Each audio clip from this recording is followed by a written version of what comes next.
I'm Nicky B, and I present and produce the World Show on Sundays on Kaya 959.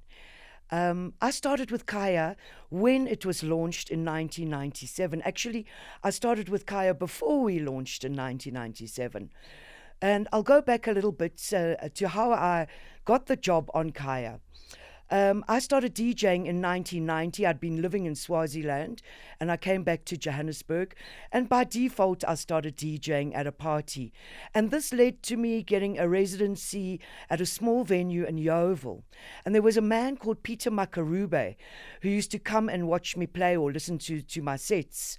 And he used to sit in the back and drink black coffee and smoke cigarettes, and he'd always look at me with a suspicious eye. And one day he came up to me and he said, "Do you want a job at a radio station?" And I couldn't believe it. It was my dream. I'd fantasized about playing the music that I played at gigs. I'd fantasized about playing it on air. So for me, it was really a dream come true.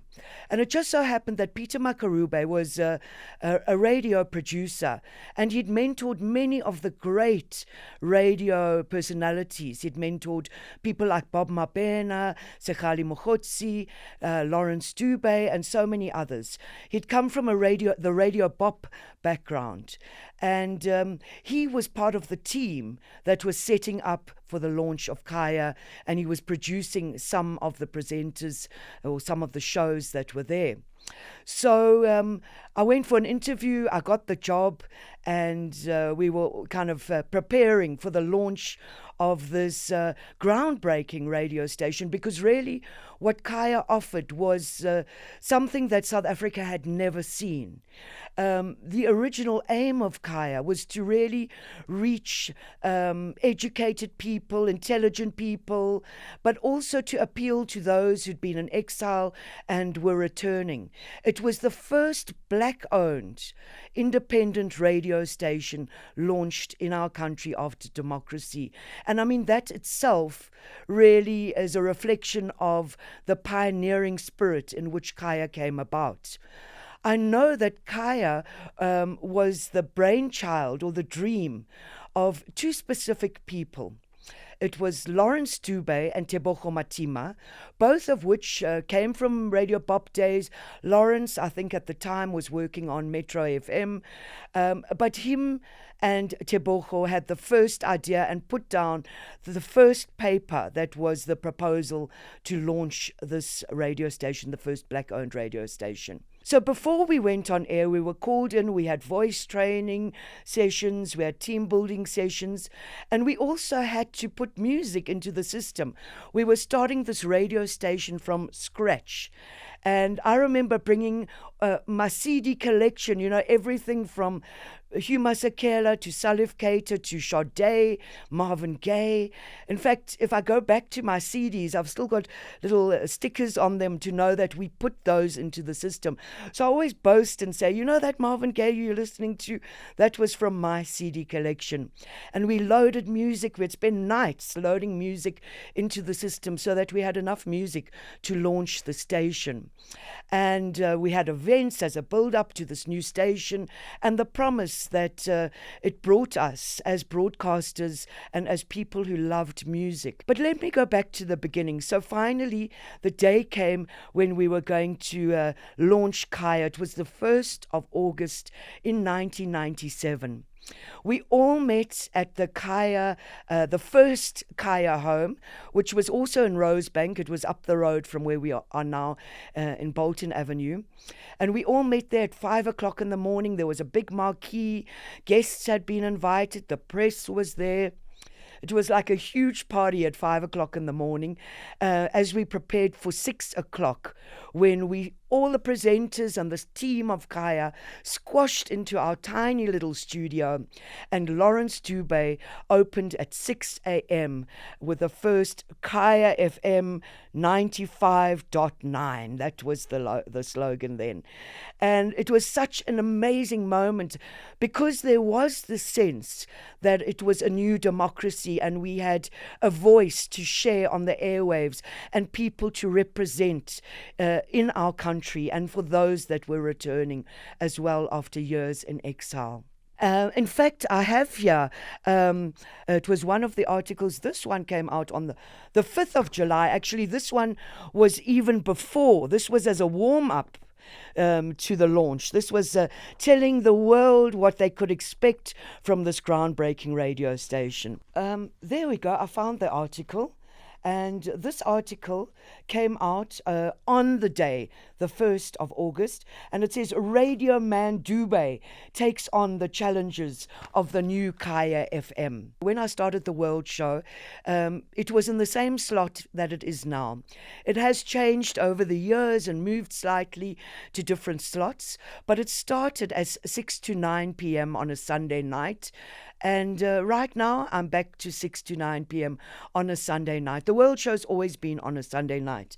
I also, talking about starting, I also have the very first lineup that was on air. And in fact, the World Show is placed in the morning, but it was changed before we went on air. And if I look at the first lineup, I can look at things like in the morning from 5 to 6, there was a soul aerobics show presented by Elsa Storm.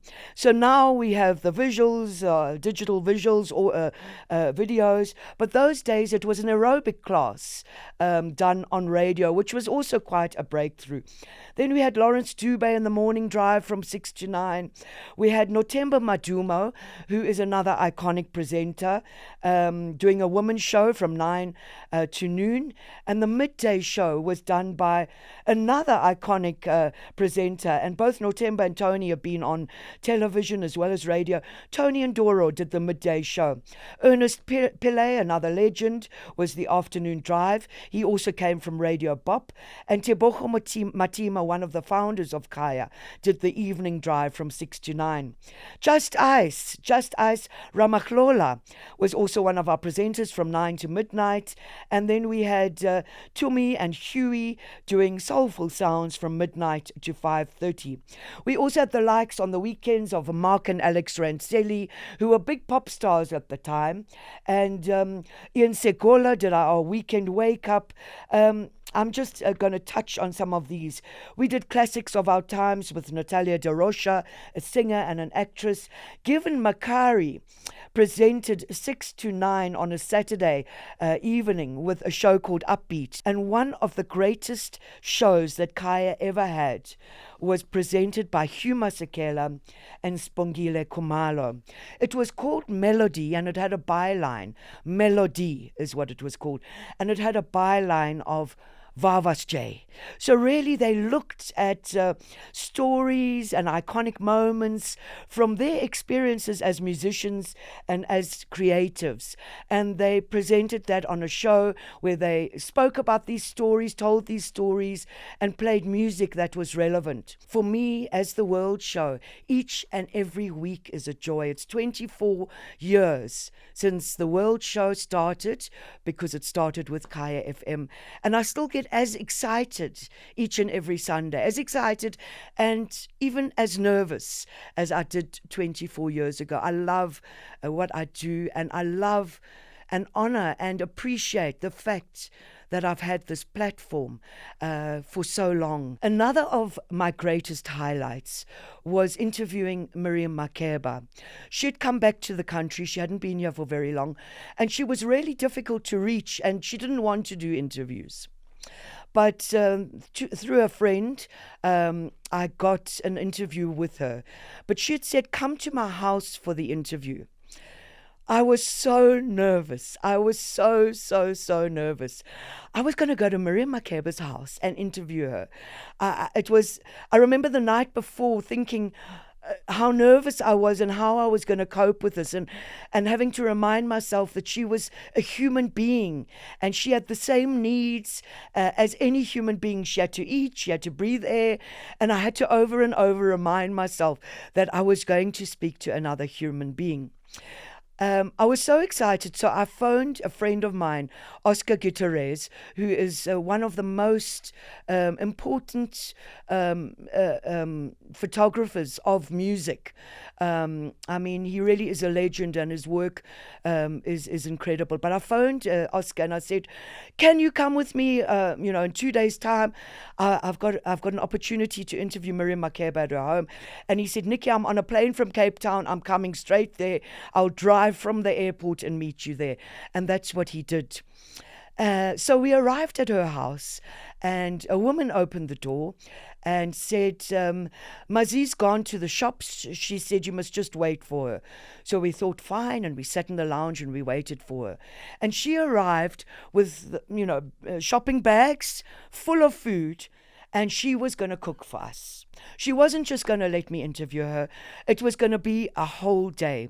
And Miriam Makeba cooked lunch for us at her home. And I remember in those days I was interviewing on mini disc. And I just plugged in the mini disc. In fact, here's a picture of me sitting with the Miriam Makeba with the mini disc on the table, and I plugged in the mini disc while she was cooking. She'd come and sit with me. She'd show us pictures from her albums or on the walls, tell us stories around these pictures, and I would just keep putting a new mini disc in and just letting it roll and roll and roll. And I got about 4 hours of chatting to Miriam Makeba in that first interview. It was absolutely beautiful. There we are sitting in her garden. If I go back to the early days of Kaya FM, I remember there were some really interesting articles. In fact, one of the other things I should mention is that I started with the World Show. And then after a few years, we got a news station manager. Her name was Charlene Deacon. And she proposed to me that I start another show, which was called Groove Culture. And Groove Culture started as a kind of an underground music show. It first started at 10 p.m. to 2 a.m. on a Friday night. And I loved that slot because it allowed me to play really what was considered underground music. But it was all about the groove, and she got this inspiration from coming to my live events and seeing what I did live. And so Groove Culture allowed me to play groove music from around the world. And I really focused on world music and world jazz on the World Show. And eventually that show was put on Saturdays from 6 to 9, and the World Show 6 to 9 on a Sunday. And it was a fantastic show, Groove Culture. We used to rock. There's still listeners who call me and say, "Wish we could have that show again. Who knows, we might do it again one day." So I was DJing at the same time as being on air. I remember at the beginning I was a little bit like, I'm not sure if I like this categorization, world music, because it kind of takes all music that isn't Eurocentric or American and put it in one category, whether it's indigenous music or contemporary, it's in one category. But over the years, I grew to love that style, that name, because I could play anything from the world. Nowadays, there's been a trend to say, no, we're calling it worldwide because we don't like that term world music. But for me, it really is about music that deserves to be heard. And that's what the World Show is about.